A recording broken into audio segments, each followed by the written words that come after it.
Fresh controversy surrounding the Jeffrey Epstein case has erupted after survivor and whistleblower Maria Farmer delivered a bombshell testimony accusing authorities of withholding critical evidence linked to Epstein and his alleged network of associates. My name is Maria Farmer.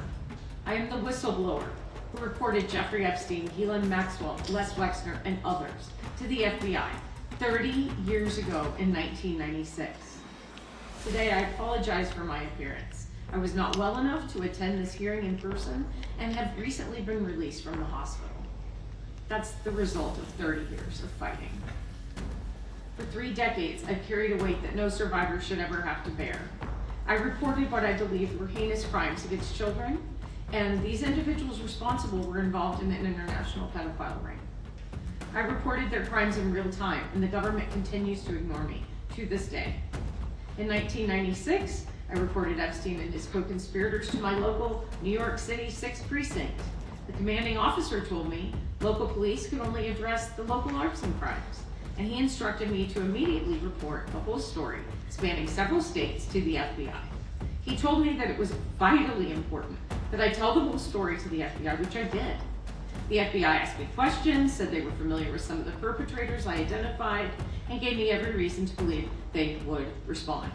That failure, that single moment when law enforcement refused to take action, set off a cascade of injustice and grave repercussions to my sisters, my family, and so many others, and to me personally, including my health and well-being.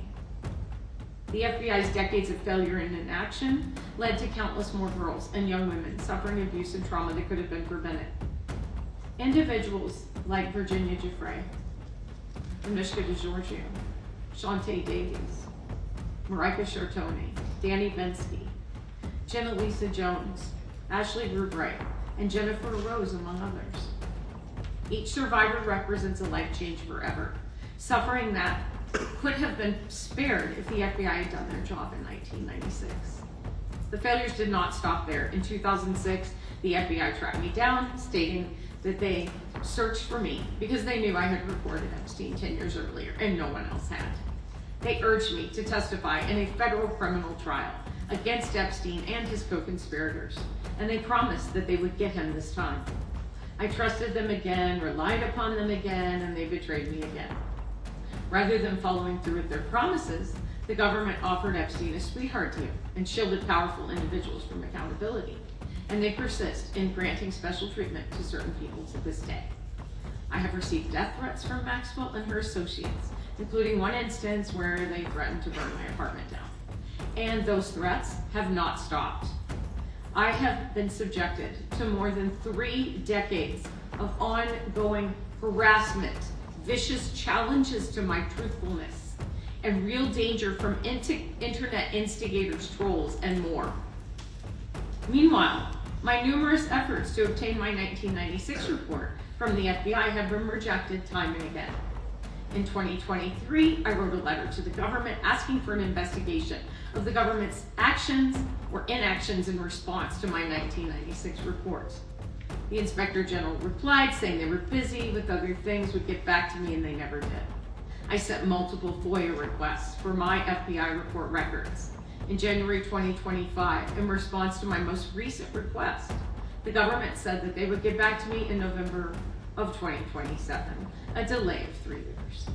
I finally received a letter saying they looked at my complaint, took some kind of action, and the matter was addressed, but what they did was a secret.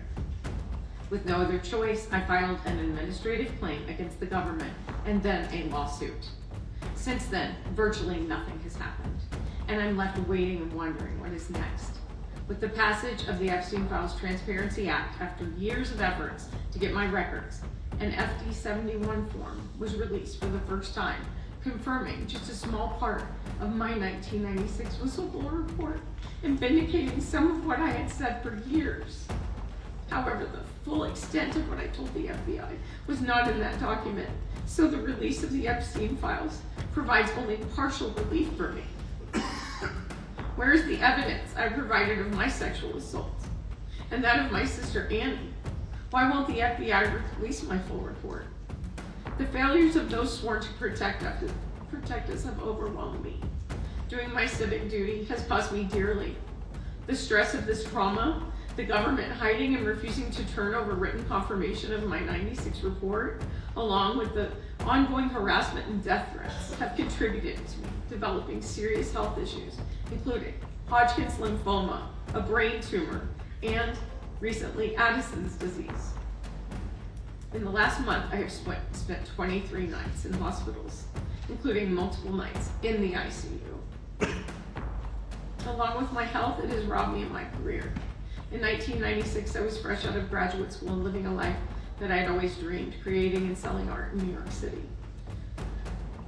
When I was assaulted, threatened, held captive, my career was halted, and the trajectory of my life was thrown off course. So many others had their dreams shattered by these crimes, and they could have been prevented. Individuals like Virginia Giuffre, who is the backbone of this case and remains the inspiration behind this fight. She's the reason my sister and I came forward publicly so we could stand together. She faced also relentless attacks to her credibility online, yet she fought. While Virginia may no longer be physically beside us, she's been our shining star and guiding light and remains so today. The rest of humanity owes it to her legacy to continue this quest. We are still walking down the trail that Virginia blazed for us, so let me be direct about what we need. The federal government owes us explanations, accountability for injuries caused, and a promise of systemic change when crimes against children are reported. Accountability should start with the government's acknowledgement and responsibility for their repeated failures to act in response to my 1996 report. The government needs to take responsibility for endangering and injuring girls and young women. The government needs to start telling the truth, face my lawsuit, and be held to account to me and to all others who have been harmed. Had the FBI done their job, 30 years of child sex abuse and trauma could have been avoided. I want my full FBI file, including the 96 and 2006 reports, including my art. We also need the FBI and the Department of Justice to fully investigate every lead in this case. We need investigation and prosecution of everyone responsible, both men and women. This includes the officials who enabled the 2008 sweetheart deal, the other perpetrators, and the many co-conspirators, and anyone who is currently shielding powerful individuals from justice. No more protection for the guilty.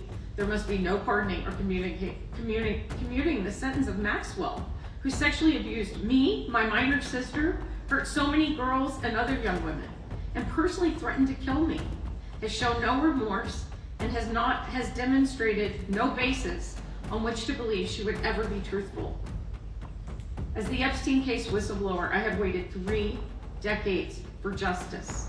It's a miracle I'm still fighting, especially considering what the stress of 3 decades of this case has done to my health and well-being.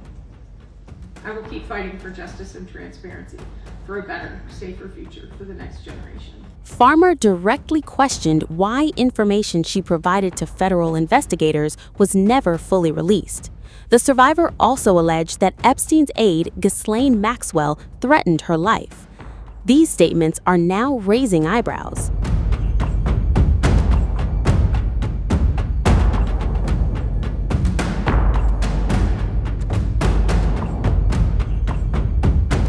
Maxwell, who was convicted in 2021 on federal sex trafficking-related charges connected to Epstein's operation, remains one of the most controversial figures tied to the scandal.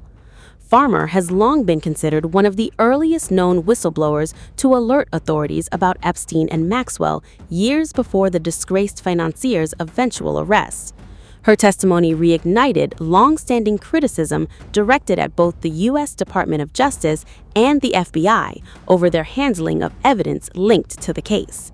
Farmer's pre-recorded testimony was played during a shadow congressional hearing held in West Palm Beach, where survivors and whistleblowers gathered to share deeply personal accounts tied to Epstein's abuse operation and the long-running legal fallout surrounding the case.